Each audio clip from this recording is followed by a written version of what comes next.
I just wanted to comment about our Congress, how slowly they move on prosecuting people.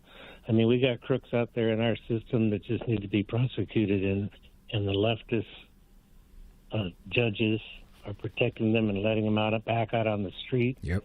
We just can't have that happen in our society anymore. I couldn't agree with you more, and it comes down again to what the voters' priorities are.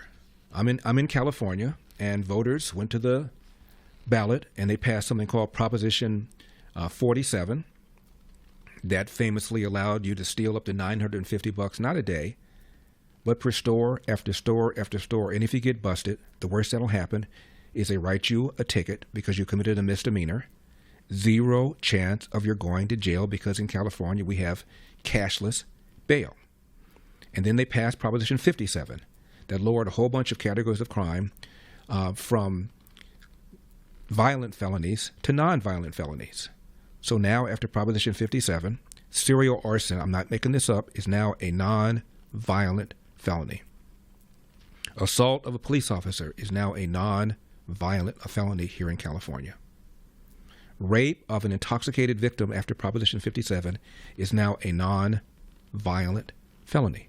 And voters went to the polls and voted for them. Now, they did so because you had AGs like Kamala Harris, who wrote a paragraph or two describing what the proposition does, and that's what voters see when they get their ballots. And they described it as criminal justice reform. And voters realized that they were rooked, and that's why they passed Proposition 36 recently that essentially gutted Proposition 47. But it comes down to what voters want and what their priorities are. And as long as you're putting these soft on crime DAs in office, we're going to have these problems. The number one job of government is to protect people and property.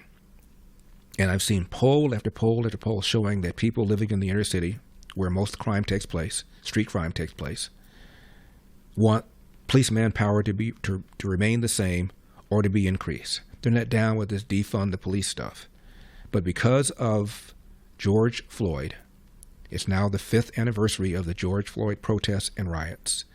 Police departments, we talked about this recently, in every major city, including where I'm sitting right now, Los Angeles, have a deficit in manpower. The LAPD has not been a department with this few a number of officers in years. Officers resigned, they transferred to other departments, they retired early, and then the pressure is on to recruit new police officers. And given the image that the police have with a bunch of left-wing people yelling and screaming about systemic racism and the failure of the department leaders to back their officers, a lot of people who otherwise would be cops have said to hell with it, I'm not going to join. And you're absolutely right. People, once criminals realize the chances of being caught are lower, chances of being convicted are lower, chances of being incarcerated are lower, crime goes up. And the people most hurt are people living in the inner city, the very people that people on the left purport to care about. For full shows, live and on demand, it's Salem News Channel.